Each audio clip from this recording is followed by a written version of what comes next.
What's going on YouTube, and welcome back to another track guide, this time around Mazda WeatherTech Laguna Seca.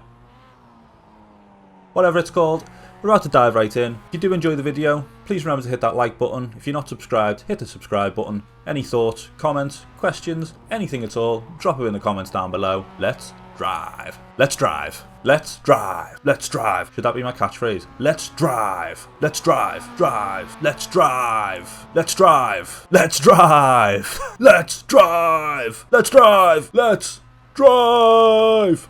Okay, so after we've messed up our shift from second to third, we're heading down the start-finish straight, shift up to fourth as we cross the start-finish line, and we are heading down into turn number 1, the Andretti hairpin. Our braking point for turn number 1 is just before the number 3 board, this little concrete line. We're going to be braking hard all the way down to second gear for turn 1, and then we bleed off the brakes as we get towards the curb. The goal on this turn, as with any other turn on Laguna Seca, is to get as close to the red sausage curb on the inside without touching it. Just going to play through the first turn in slow motion just to illustrate how important trail braking is. As you can see, I've done a lot of heavy braking initially, then when I get to the sausage curb I immediately jump off the brakes a lot and trail brake, and we stamp on the power and once again aim for that sausage curb on the inside, and we're up to third gear and already heading into turn number 2. Braking point for turn number 2 is just after the 2 board, and for this season in the MX5 you just cover the brake for the turn number 2. No real heavy braking zone here at all. You just once again getting the weight on the front of the car and get it pointing towards the sausage curb on the inside.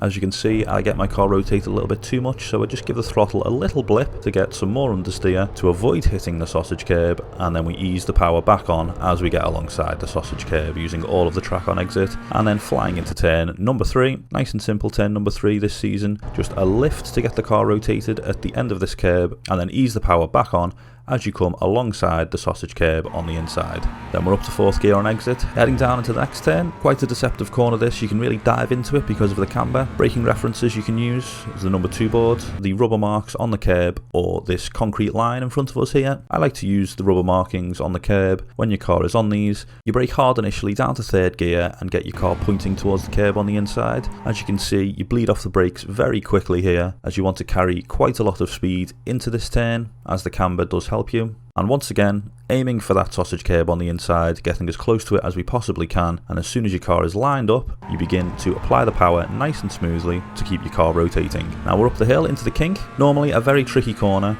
However, this season with the changes, I do believe it is a little bit easier. The car does have a little bit more grip, so you can carry more speed through this turn. For me, I use the number 2 board as my turn in and lift off point. We are just going to turn in nice and gently, ease off the throttle until our car is pointing once again to the sausage curb on the inside, and then put that power back on. Nice and easy. Now we're up the Royal Straight, heading into the infamous corkscrew. Braking point for the corkscrew is the number 3 board. As soon as your car gets close to this, you slam on the brakes hard, and we're going down to 2nd gear. Try and brake in a straight line for as long as possible, and then when you get to about this point, this is where you really want to crank on the wheel. And as you can see, once again, to illustrate the trail braking, I've just slowed this clip right down. As you can see, I'm turning quite a lot, then I lift off the brakes, and then my car begins to rotate.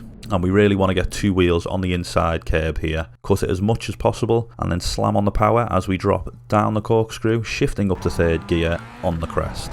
Then we're immediately into the downhill left. Very tricky corner this, as you come at it at a different angle depending on how you take the corkscrew. As you can see on this lap, I've got quite a shallow entry into the corner, so it's at this point here where I start to assess the situation. If I stay full throttle, I'm going to understeer off into the kitty litter, end up in the tyre walls over there, so I need to lift. The goal here is to get your car on this curb on the inside. That's where I'm looking, that's how I assess my situation. So all I do is lift off the throttle until my car is lined up with that curb, and then I simply put the power down. And quickly up to 4th gear into the second last turn, using the number 2 board as our braking point, using all of the track on entry. It's just a quick cover of the brake down to 3rd gear, and then apply the throttle before you get anywhere near the apex. You can carry a lot of speed through there due to the elevation change. Then quickly into the last turn, braking once again at the 2 board, braking very hard down to 2nd gear, keeping it in a straight line until we're at the 1 board, and then we begin to trail brake and turn in. Getting on the power as early as you possibly can without running wide on exit, and then we're up through the gears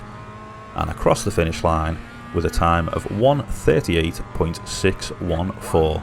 Uninterrupted laps coming up now. Thanks very much for watching. See you next time.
1 minute 38.6.